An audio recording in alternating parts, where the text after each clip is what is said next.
तुम्हाला श्री स्वामी समर्थांचा साक्षात अनुभव घ्यायचा असेल, त्यांच्या कृपेचा वर्षाव अनुभवायचा असेल, तर आजचा हा व्हिडिओ तुमच्यासाठीच आहे. कारण आज आपण एका अशा दिव्य मंत्राबद्दल बोलणार आहोत ज्याच्या जपानं तुम्हाला स्वामींचा अनुभव नक्कीच येईल. चला तर मग जाणून घेऊया हा चमत्कारिक मंत्र आणि त्याचं रहस्य. हा मंत्र आहे तारक मंत्र. तारक मंत्राचे महात्म्य आणि त्याचा उगम सर्वात आधी जाणून घेऊया. आपल्या महाराष्ट्रात स्वामी समर्थांचे भक्त कोट्यावधी आहेत. त्यांच्यासाठी स्वामी म्हणजे केवळ एक संत नाही, तर एक चालते बोलते दैवत आहे. स्वामी समर्थांचा तारक मंत्र हा त्यांच्या भक्तांसाठी एक संजीवनी आहे. हा मंत्र म्हणजे स्वामींच्या शक्तीचे, त्यांच्या कृपेचे एक माध्यम आहे. अनेक भक्तांना या मंत्राच्या जपानं स्वामींचा साक्षात अनुभव आलाय. पण हा तारक मंत्र म्हणजे नेमकं काय आहे? तर श्री स्वामी समर्थ, जय जय स्वामी समर्थ. हा मंत्र अतिशय साधा आणि सोपा असला तरी त्याची शक्ती अफाट आहे. श्री स्वामी समर्थ, जय जय स्वामी समर्थ हाच तो तारक मंत्र आहे. या मंत्राचा उगम आणि त्याचा प्रचार स्वामींच्या लीलांमधून झालाय. स्वामींनी स्वतः अनेक भक्तांना या मंत्राचा जप करण्याचा सल्ला दिला होता, जेणेकरून त्यांना संकटातून मुक्ती मिळेल आणि स्वामी कृपेचा अनुभवही येईल. या मंत्राच्या प्रत्येक शब्दात स्वामींचे चैतन्य वास करते अशी भक्तांची गाढ श्रद्धा आहे. आता आपण थोडक्यात स्वामी समर्थांबद्दल जाणून घेऊया. अक्कलकोटचे वटवृक्ष स्वामी समर्थ महाराज हे श्री दत्तात्रेयांचे तिसरे पूर्णावतार मानले जातात. त्यांच्या लीला अगाध आहेत. ते इसवी सनाच्या 19व्या शतकात अक्कलकोट येथे प्रकट झाले आणि त्यांनी संपूर्ण महाराष्ट्राला आणि भारताला आपल्या दिव्यत्वाने आणि चमत्कारांनी भारावून टाकले.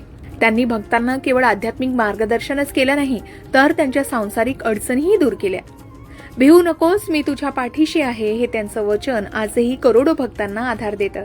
आणि या वचनाची सत्यता अनुभवण्यासाठीच तारक मंत्र हा एक प्रभावी उपाय मानला गेलाय. आता तारक मंत्र आणि स्वामींचा अनुभव यात एक अभेद्य नाते आहे. आता स्वामी समर्थ आणि तारक मंत्र यांचे नाते अगदी अतूट आहे. जेव्हा एखादा भक्त पूर्ण श्रद्धेनं आणि एकाग्रतेनं श्री स्वामी समर्थ, जय जय स्वामी समर्थ या मंत्राचा जप करतो, तेव्हा त्याला स्वामींच्या अस्तित्वाची प्रचिती येते. हा अनुभव प्रत्येकाला वेगवेगळ्या प्रकारे येऊ शकतो. कुणाला स्वप्नात स्वामींचं दर्शन होतं, कुणाला त्याच्या अडचणींतून मार्ग मिळतो, तर कुणाला मनात एक अनोखी शांती मिळते. तारक मंत्राच्या जपानं नकारात्मक ऊर्जा दूर होतात आणि सकारात्मक ऊर्जा आकर्षित होते. हा मंत्र केवळ तुमचं मन शांत करत नाही, तर तुमच्या जीवनात येणाऱ्या प्रत्येक संकटांवर मात करण्याची शक्ती देतो. हा मंत्र म्हणजे स्वामींशी थेट संवाद साधण्याचे एक माध्यम आहे. जेव्हा तुम्ही हा मंत्र जपता, तेव्हा तुम्ही स्वामींना मदतीसाठी हाक मारता आणि स्वामी त्वरित तुमच्या मदतीला धावून येतात, अशी भक्तांची अनुभूती आहे. आता तारक मंत्राच्या जपाचे फायदे काय आणि कोणते अनुभव येऊ शकतात बघूया. तारक मंत्राच्या जपाचे अनेक फायदे आहेत. सततच्या धावपळीच्या आयुष्यात मनाला शांती मिळवणं कठीण झालं आहे. तारक मंत्राच्या नियमित जपानं मन शांत होतं, ताण कमी होतो. कठीण परिस्थितीत जेव्हा आपण खचून जातो, तेव्हा हा मंत्र आपल्याला धैर्य देतो आणि आत्मविश्वास वाढवतो. अनेक भक्तांना असे अनुभव आलेत की तारक मंत्राच्या जपानं त्यांचे आरोग्य सुधारण्यास मदत झाली. शिवाय मन आणि शरीर यांचा जवळचा संबंध असतो. मन शांत झालं की शरीरावरही सकारात्मक परिणाम होतो, असेही बऱ्याच जणांना अनुभव आले. जेव्हा आपल्यावर एखादं मोठं संकट येतं, तेव्हा या मंत्राच्या जपानं त्यातून मार्ग काढण्याची शक्ती मिळते. स्वामी स्वतः आपल्या पाठीशी उभे राहतात. शुद्ध मनानं आणि श्रद्धेनं या मंत्राचा जप केल्यास आपल्या चांगल्या इच्छा नक्कीच पूर्ण होतात, असे अनेक भक्तांनी अनुभवले आहे.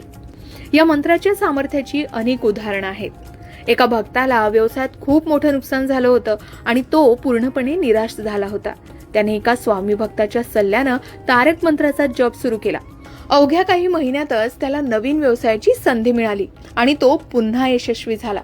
त्याला स्पष्टपणे जाणवलं की स्वामींनीच त्याला मार्ग दाखवला. दुसऱ्या एका महिलेला तर अनेक वर्षापासून अपत्य नव्हते. तिने स्वामींवर श्रद्धा ठेवून तारक मंत्राचा जप सुरू केला. स्वामींच्या कृपेने तिला लवकरच अपत्य प्राप्ती झाली. अशा अगणित कथा आहेत जिथे तारक मंत्राने भक्तांच्या आयुष्यात चमत्कार घडवलेत. आता प्रश्न येतो की या तारक मंत्राचा जप नेमका कसा करायचा? तर सर्वात महत्त्वाचं म्हणजे तुमच्या मनात स्वामी समर्थांबद्दल आणि या मंत्रांबद्दल अपार श्रद्धा असावी. श्रद्धेशिवाय केलेला जप फक्त शब्दांचा उच्चार ठरतो. जप करण्यासाठी एक शांत आणि स्वच्छ जागा निवडा, जिथे एकाग्रता तुम्हाला साधता येईल। जपमाळेचा वापर करू शकता। 108 मण्यांची जपमाळ यासाठी उत्तम मानली गेली। सकाळी किंवा सायंकाळी तुम्हाला जेव्हा योग्य वाटेल तेव्हा जप करावा। दिवसातून किमान 1 माळ तरी जपण्याचा प्रयत्न करावा। जप करताना तुमचं मन पूर्णपणे स्वामींच्या चरणी अर्पण करावं। त्यांच्या दिव्य रूपाचं ध्यान करावं। मंत्राचा उच्चार स्पष्ट आणि योग्य असावा। श्री स्वामी समर्थ, जय जय स्वामी समर्थ। तारक मंत्र हा केवळ एक मंत्र नाही, तो स्वामी कृपेचा एक महामार्ग आहे। या महामार्गावर चालताना तुम्हाला स्वामींचा अनुभव नक्कीच येईल। फक्त गरज आहे ती शुद्ध मनाची, अतूट श्रद्धेची आणि नियमिततेची। स्वामी समर्थ तुमच्या पाठीशी आहेतच, यावर विश्वास ठेवा आणि या दिव्य मंत्राचा जप सुरू करा। तुमच्या आयुष्यात सकारात्मक बदल घडून येतील आणि तुम्हाला स्वामींच्या अस्तित्वाची नक्कीच प्रचिती येईल। तुम्ही सुद्धा तारक मंत्राचा जप करता का आणि यामुळे तुम्हाला कोणते अनुभव आलेत? कमेंट करून नक्की शेअर करा। आपल्या मित्र आणि कुटुंबियांसोबत हा व्हिडिओ शेअर करा, जेणेकरून त्यांनाही या तारक मंत्राचे महत्त्व कळेल। तुमच्या प्रतिक्रिया